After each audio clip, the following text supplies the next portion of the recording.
Hello students, here is the question. Two blocks M, that is small m is 0.5 kilos, capital M is 4.5 kilos, are arranged on a horizontal friction table as shown in the figure. The coefficient of static friction between the two blocks is 3 by 7 and the maximum horizontal force that can be applied on the larger block so that the blocks move together is.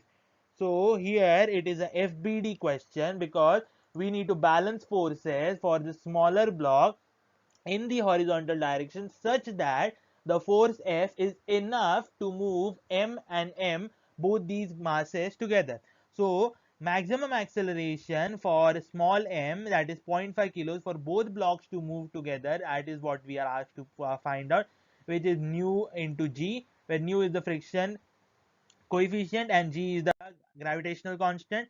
Using that, we have the acceleration to be 4.5, which is mass by meter per second square.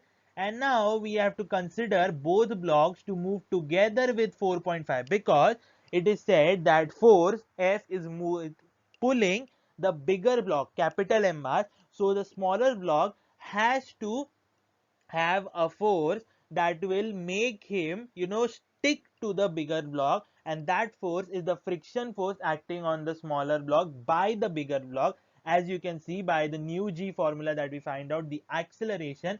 So if the small block is moving with the friction acceleration of 4.2, the bigger block, that is capital M, also has to move with the same acceleration.